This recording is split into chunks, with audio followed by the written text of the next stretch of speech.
चेतना चारण और आज मैं आपके सामने जिस टॉपिक के बारे में बताने जा रही हूँ उसका नाम है eukaryotes. Okay, so what is eukaryotes? तो यूकैरियोट्स जो होते हैं वो सिंगल और मल्टी सेल्यूलर ऑर्गेनिज्म होते हैं।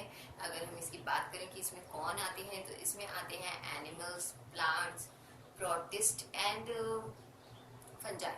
ओके, सो अगर हम इसकी स्ट्रक्चर की बात करते हैं तो सबसे पहले इसमें आती है सेल मेम्ब्रेन। तो सेल मेम्ब्रेन जो होती है इसकी वो होती है सेमी परमिएबल मेम्ब्रेन होती है, यानी कि कुछ चीज़ों के लिए अलाउ है, कुछ चीज़ों का इसके अंदर आना अलाउ है और कुछ चीज़ों के लिए नॉट अलाउड लाइक होती है कि नो एंट्री। ओके, नेक्स्ट चीज इसमें क्या होता है, ये फास्फोलिपिड बाइलेयर की बनी हुई होती है और ये प्रोटेक्शन का काम करती है, प्रोटेक्शन फ्रॉम हार्मफुल सोर्सेज जो कि बाहर से अंदर वाले जो ऑर्गेनलीज होती है उनको हार्म पहुंचाने की कोशिश कर सकते हैं। उनसे प्रोटेक्शन का काम करती है, जब बैरियर के रूप में काम करती है।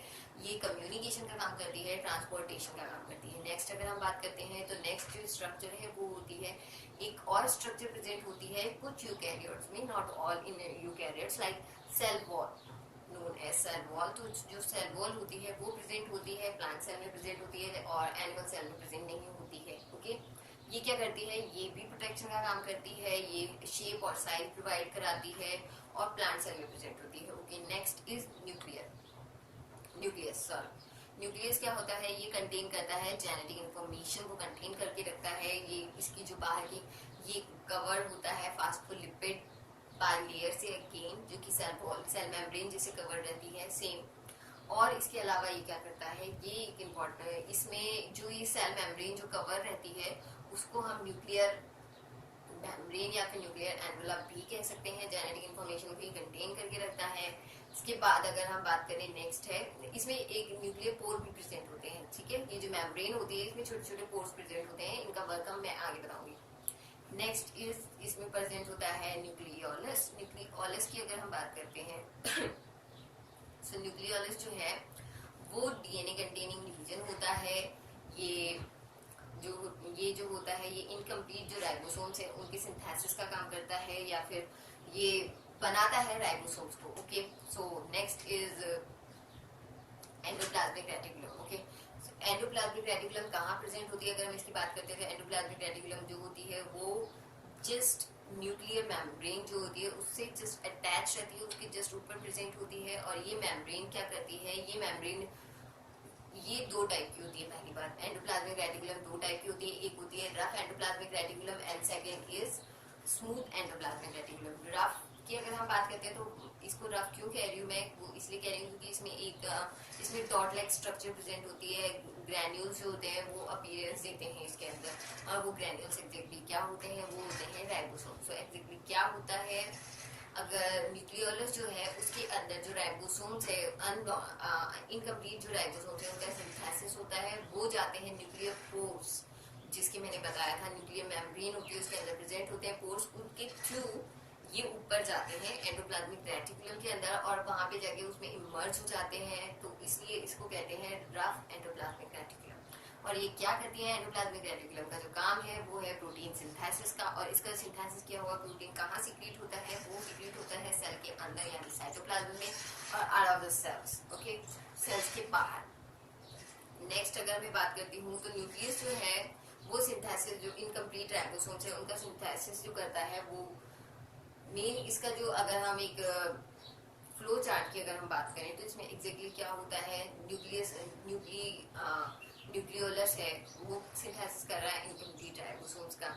वो राइबोसोम्स जा रहे हैं न्यूक्लियर पोर के थ्रू एंडोप्लाज्मिक रेटिकुलम में। रेटिकुलम से जो है प्रोटीन का सिंथेसिस हो रहा है, वो सिंथेसाइज जो प्रोटीन है वो वहां से ट्रेवल करके जा रहा है ईआर से, यहाँ से जो राइबोसोम है वो ट्रेवल करके पहुंच गया ईआर में, ईआर से प्रोटीन का सिंथेसिस हुआ। अब वो कहाँ जाएगा, वो जाएगा गोल्जी बॉडी में।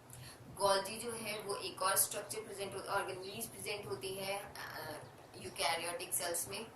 ये क्या काम करती है, ये काम करती है पैकेजिंग का काम करती है, मॉडिफाइड करने का काम करती है उन प्रोटीन्स को जो कि ईआर से ट्रेवल करके गोल्जी के पास आते हैं, गोल्जी बॉडीज के पास आते हैं। तो ये उनकी पैकेजिंग करती है, उन्हें वैक्यूल्स वेसल्स में जो है ये कन्वर्ट कर देती है। और ये वेसल्स में क्यों कन्वर्ट करती है, ताकि बाद ये सेल्स के अंदर यानी साइटोप्लाज्म में या फिर आउट ऑफ सेल्स यानी कि सेल्स के बाहर जाके सिक्रीट हो जाते हैं।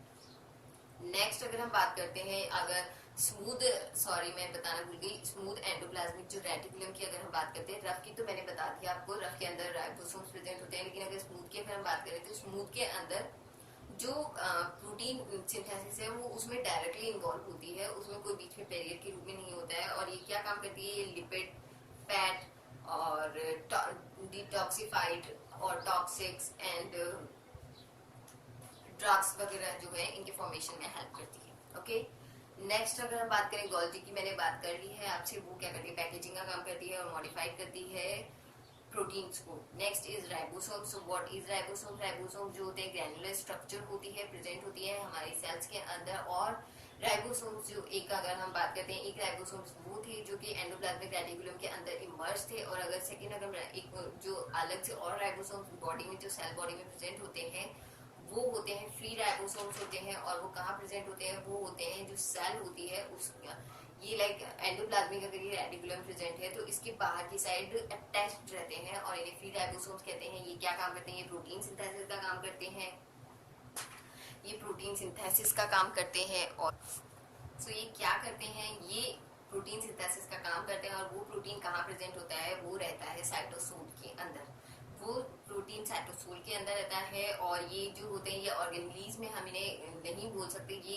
एक सेल की स्ट्रक्चर होती है ना कि ऑर्गेनलीज होती है, क्योंकि इसके बाहर कोई मेम्ब्रेन नहीं होती है, ये फ्री रहते हैं साइटोसोल के अंदर। अगर हम बात करें साइटोसोल और साइटोप्लाज्म में डिफरेंस की क्या डिफरेंस है, बहुत से लोग इसमें कंफ्यूज हो जाते हैं because it is a confusing structure. लेकिन अगर हम बात करते हैं इन दोनों में क्या डिफरेंस है या फिर एक्सप्लेन करें, तो जो साइटोप्लाज्म है वो स्ट्रक्चर होती है, प्रेजेंट होती है वो रीजन जो न्यूक्लियस और जो सेल मेम्ब्रेन है उसके बीच का जो रीजन होता है that is known as cytoplasm. और अगर हम साइटोसोल की बात करें तो cytosol same region, but if we take off all the organelles और organs from the cytoplasm that makes cytosols. Okay, that means कि जो न्यूक्लियस है और जो मेम्ब्रेन है सेल मेम्ब्रेन, उनके बीच का जो पोर्शन है अगर उसके अंदर से हम सारे ऑर्गन को टेक ऑफ कर दें, हटा दें, तो जो फ्लूइड बचता है that only fluid is known as cytosols. Okay, तो साइटोसोल्स वो होते हैं जिसमें ऑर्गन प्रेजेंट नहीं होता, सिर्फ फ्लूइड प्रेजेंट होता है सेल के अंदर। और अगर साइटोप्लाज्म की बात करें तो वो सारे ऑर्गन के साथ में जो स्ट्रक्चर होती है that is known as cytoplasm. Next is mitochondria. Mitochondria जो है वो हमारे बॉडी के अंदर, हमारी सेल्स के अंदर बहुत ही इंपॉर्टेंट स्ट्रक्चर होती है। ये क्या करती है, ये ट्रांसफॉर्म करती है वन टाइप ऑफ एनर्जी को अदर टाइप ऑफ एनर्जी के अंदर ट्रांसफॉर्मेशन का काम करती है। ये बहुत ही इंपॉर्टेंट स्ट्रक्चर होती है। ये न्यूक्लियर पावर प्लांट भी कहते हैं हम इसे। ये क्या करती है, बेसिकली ये करती है ब्रेक डाउन करती है, फूड वैक्यूल्स वगैरह का जो है ये ब्रेक डाउन करती है और फॉर्म करती है एनर्जी को जो कि यूज आती है हमारी सेल्स के लिए, वो हमारी सेल्स यूज करती है और उसकी वजह से हमें एनर्जी प्रोवाइड होती है।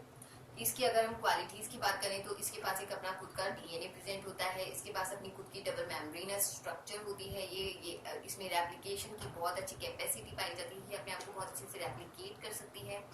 और अगर हम बात करें ये एप्लीकेशन किस प्रोसेस से करती है that is known as binary fusion. Next is lysosome. Lysosome जो होते हैं वो माइक्रो बॉडीज होती हैं। ये क्या करती है, ये भी ब्रेक डाउन का काम करती है। स्पेशल वेसिकल्स होते हैं जो कि क्या करते हैं, हाइड्रोलिक एंजाइम जो होते हैं इसमें प्रेजेंट होते हैं, वो क्या करते हैं, वो हमारी बॉडी में पीएच जो होता है उसको मेंटेन करने का काम करते हैं। लो पीएच को मेंटेन करने का काम करते हैं वो लाइसोसोम करते हैं। उसके अलावा ये ब्रेक डाउन का काम करते हैं, हार्मफुल सब्सटेंस जो होते हैं उनके ब्रेक डाउन का काम करते हैं। Next is centriole. Okay, so centriole क्या होता है, सेंट्रियोल जो होता है वो हमारी बॉडी में प्रेजेंट होता है और इसका जो मेन फंक्शन, ये बहुत स्पेशल स्ट्रक्चर होती है और काम करती है हमारी बॉडी में डिवीजन का, यानी कि सेल के डिवीजन में जो परफॉर्म करने का सबसे मेन काम जो करती है वो सेंट्रियोल करती है। इसके बाद अगर हम बात करते हैं तो फ्लैजिलम। फ्लैजिलम जो होता है वो प्रोकैरियोटिक सेल्स में भी प्रेजेंट होता है और यूकैरियोटिक सेल्स में भी प्रेजेंट होता है। ये डिफरेंट टाइप के प्रोटीन का बना होता है। अगर हम यूकैरियोटिक सेल्स की बात करें तो इसमें डिफरेंट टाइप के प्रोटीन का बना हुआ फ्लैजिलम होगा, और अगर हम प्रोकैरियोटिक सेल्स की बात करें तो इसमें डिफरेंट टाइप के प्रोटीन का बना हुआ फ्लैजिला प्रेजेंट होगा। ये मेन काम क्या करते हैं, ये मोर्टेलिटी का काम करते हैं, यानी मूवमेंट का काम करते हैं। ये किसी भी सेल को मूवमेंट प्रोवाइड कराते हैं ताकि वो मूव कर सके।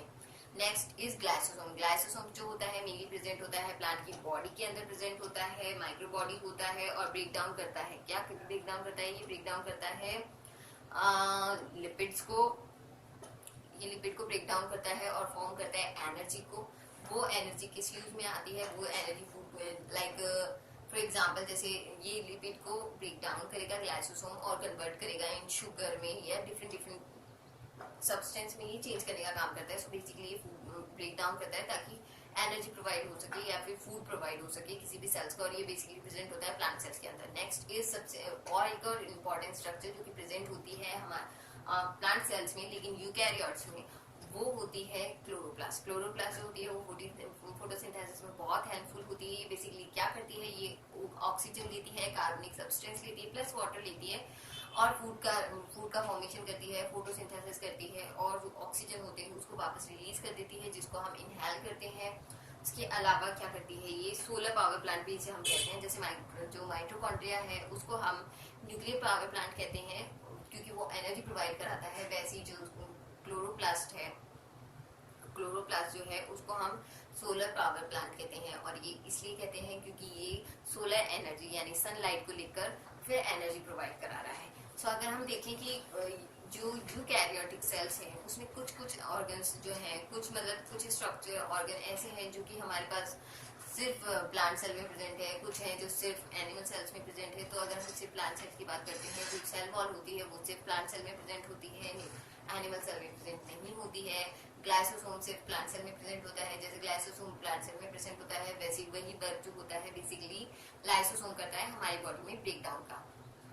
नेक्स्ट इज क्लोरोप्लास्ट जो होता है वो बेसिकली एनिमल सेल में प्रेजेंट होता है, सॉरी प्लांट सेल में प्रेजेंट होता है, एनिमल सेल में प्रेजेंट नहीं होता है। Okay, so this is all about eukaryotic cells and eukaryotes. I hope you understand now about eukaryotes. So if you like this video, give me thumbs up and share this video. अगर किसी को जरूरत है तो फालतू तो नहीं कर सकते। So like, comment and share this video and subscribe my channel for more videos like this. Know about science. Keep educating yourselves. Thank you.